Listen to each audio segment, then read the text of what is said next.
before we just one little more facts, details to enter in before we go deep off into reacting to what he said. Uh, I, when I worked at Fox Sports, had Steven Jackson and Matt Barnes on my television show.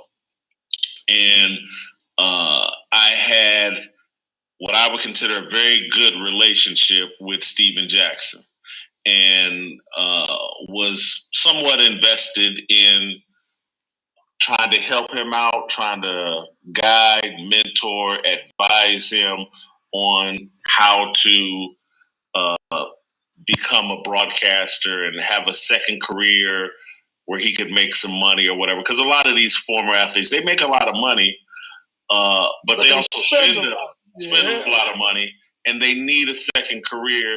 And because of some of the things Steven Jackson was involved in his career, some of the criminal activity or whatever, and the suspensions and just reputation, he didn't make all the money, and he didn't take advantage of all the talent that he had. Steven Jackson had NBA Hall of Fame superstar talent, but also had a little wanted to be a gangbanger or have that reputation, and just didn't take care. He didn't max out his NBA career, although it was successful. He didn't max it out, make all the money he could. And these guys take on responsibilities, kids, ex-wives, blah blah blah, family, and so I was interested in helping Steven Jackson out. Welcomed him onto our show and gave some advice. We went out to dinner, and I like Steven Jackson. I really do. I can say that authentically. I think his heart is in the right place. His actions, a lot of times, are not. Matt Barnes was a guy that I had no problems with. Had him on the show. We were, not tight like me and Steven Jackson, but we got along fine. Once they elevated and Matt Barnes talked Showtime into backing this podcast and they went on their own, Matt Barnes has become a vocal critic of mine. And Matt Barnes is a Kobe groupie, and it's funny. When Kobe was a player, I was a Kobe critic. The rape allegations, the way he went at Karl Malone. This is some just old stuff, and just Kobe's mimicking of Jordan and his beef with Shaq, and the way the rape allegations, how he kind of threw Shaq under the bus. I was always a Shaq guy. During his playing career, I was a critic of Kobe. Post Kobe's playing career, I had a more positive take on Kobe Bryant. And Kobe and I had some dealings personally after his playing career, or maybe not at the end of his playing career, talking about his vision for what he was going to do after his career.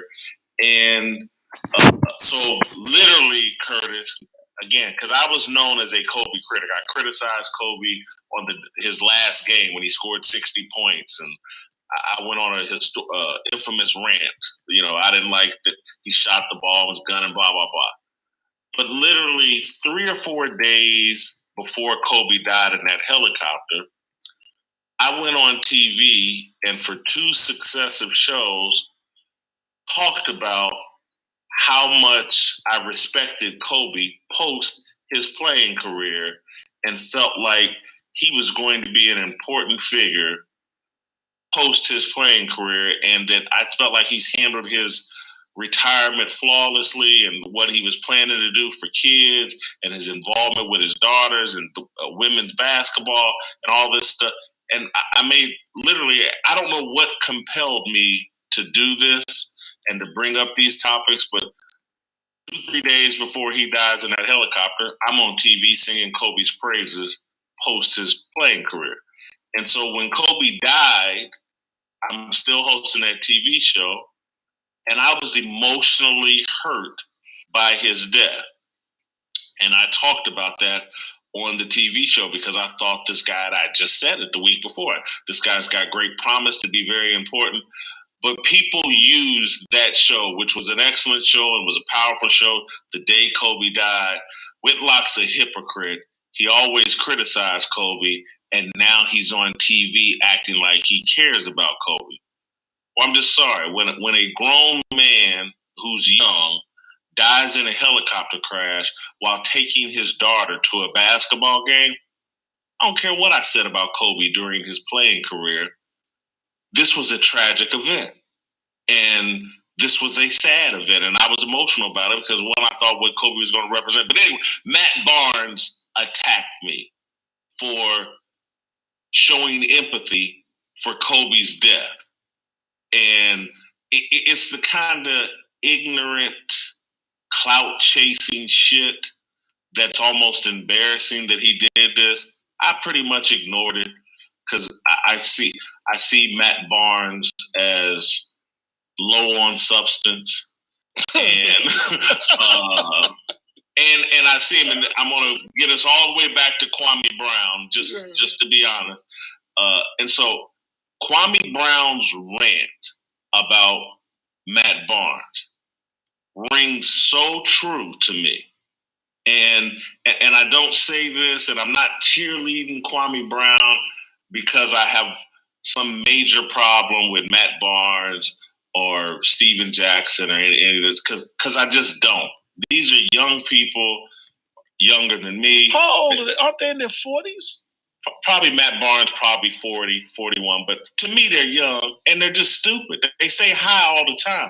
I can't. You start arguing and bickering with idiots that are high, drunk, and trying to be tough guys or whatever. You make yourself look like an idiot.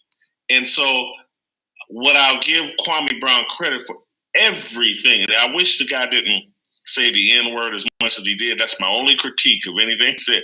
But everything else is 1,000% accurate. These guys, these tough guys and these emotional guys, it's all feminine energy. And that's what Kwame Brown was getting at, Becky with the good hair and needing counseling. And again, I wish he had... Well, I really can't complain about the way he said it, other than just the constant use of the N-word, because Matt Barnes does need counseling.